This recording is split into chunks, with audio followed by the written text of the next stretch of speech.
Olá, tudo bem com vocês? Aqui é a professora Leide novamente e eu estou de volta com a atividade de geografia. Eu espero que vocês estejam lembrando de escrever o nome lá nos comentários. Então não esqueça, escrever o nome e a turma, pois valerá também como presença, hein? Não esquece.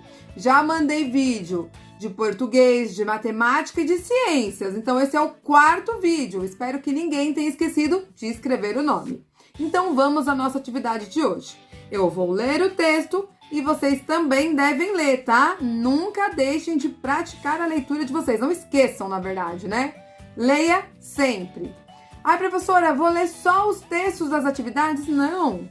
Pode ler gibi, pode ler livro de histórias, até o folhetinho do jornal, né? Do mercado, com as ofertas. Leia tudo, tá bom? Leia sempre. Paisagens do município.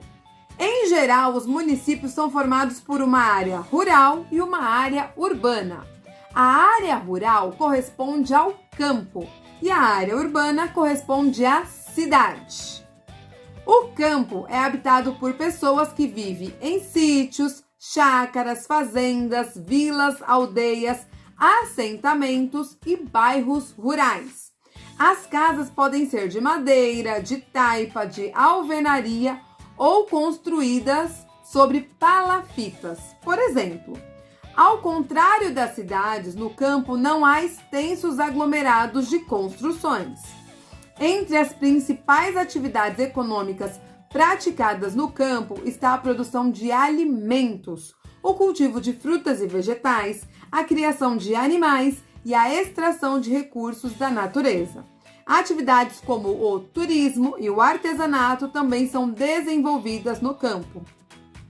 Quando eu falo dessas atividades, desses tipos de moradia, pessoal, são predominantemente encontradas no campo.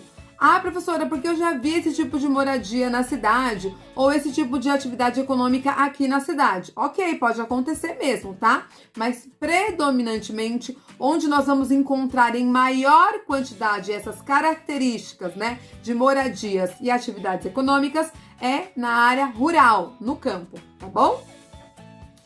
Nas cidades, existe maior oferta de serviços do que no campo, mas também há problemas, como a poluição e o custo de vida é mais alto. Outra característica, muitas vezes relacionada às cidades, é o ritmo de vida, mais acelerado do que no campo. Nas grandes cidades, em especial, as pessoas parecem ter mais pressa, com muitas atividades para fazer. Uma outra característica das cidades é o tamanho. Algumas delas são muito grandes, têm centenas de bairros e milhões de habitantes. Mas há também cidades pequenas, onde é fácil ir a pé de um local a outro ou de bicicleta. Uma cidade muito, mas muito grande que nós temos aqui, no nosso país, Brasil, é a cidade de São Paulo. Ela é bem grande, esse ritmo acelerado que o texto falou, né? Com as pessoas cheias de coisas para fazerem, né? Para fazer, sempre apressadas, indo de um lado para o outro. Lembra bem a cidade de São Paulo. Só São Paulo? Não, nós temos outras, mas São Paulo é um exemplo desse tipo de cidade, tá bom? Atividade 1. O município que você vive apresenta área urbana e área rural? Então, né, nós podemos falar do município de Diadema, para quem mora aqui em Diadema, e quem mora em São Paulo, fala do município de São Paulo, tá? Volta lá nas características da área urbana e da área rural e anota aí se tem essas características. Em qual delas você mora? Você mora na área urbana ou na área rural do seu município? Anota aí. Orientando-se pelo município.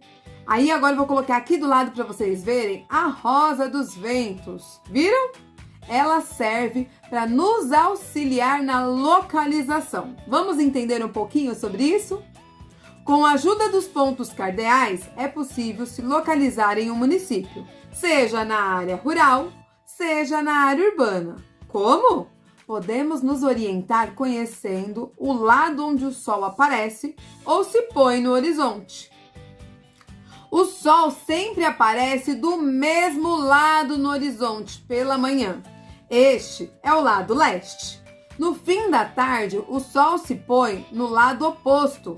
Este é o lado oeste. Os pontos cardeais são, então olha aí que agora vai aparecer bem aqui na nossa rosa dos ventos os pontos cardeais, tá? Norte, sul, leste e oeste. Situados entre os pontos cardeais estão os pontos colaterais: nordeste, sudeste, sudoeste e noroeste, orientando-se pelo sol.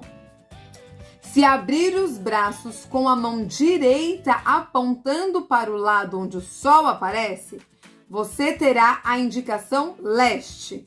A direção oeste estará ao lado oposto. À sua frente você terá a direção norte e às suas costas estará a direção sul, conforme vocês podem observar aí no desenho, né? Então tem o menino, o braço direito dele está apontando para onde o sol nasce, leste. O lado oposto, oeste. Na frente dele está o norte e atrás o sul, tá? Então, se você não tiver uma bússola para se orientar, você pode usar o sol. Sabendo onde o sol nasce, apontando o seu braço direito, né, para onde o sol nasce, você vai ter o leste e aí depois você consegue dizer onde fica todos os outros pontos cardeais, tá? Vamos para a atividade 2. Orientando-se na praça. Esta é uma praça de uma pequena cidade do interior. Observando a rosa dos ventos, localize o que se pede, conforme os pontos cardeais e colaterais. Então, olhando a nossa rosa dos ventos que está aí na atividade, tá? Aí não está escrito o nome dos pontos cardeais e colaterais. Tem uma letrinha para mostrar cada ponto cardeal e 2 letrinhas para mostrar cada ponto colateral. Não lembro os nomes, volta lá no texto que está escrito o nome de cada um deles, tá? O hospital está no... Então, você localiza o hospital e coloca qual é a direção que ele está. A igreja está no... Anota aí a posição que está a igreja. Vamos ver a igreja como exemplo? A igreja está lá em cima. Acharam a igreja, uma cruzinha? Se a gente for olhar a rosa dos ventos, a direção que está a igreja é o quê? Norte, isso mesmo. Então, você vai lá e coloca, a direção está no norte. E aí, você vai fazer isso com todos os outros locais. Com o parque, a rodoviária, o circo, a escola, o campo de futebol e o shopping. Você vai colocar a localização de cada um desses espaços. Por enquanto é só. Amanhã eu volto com a atividade de história. Até amanhã!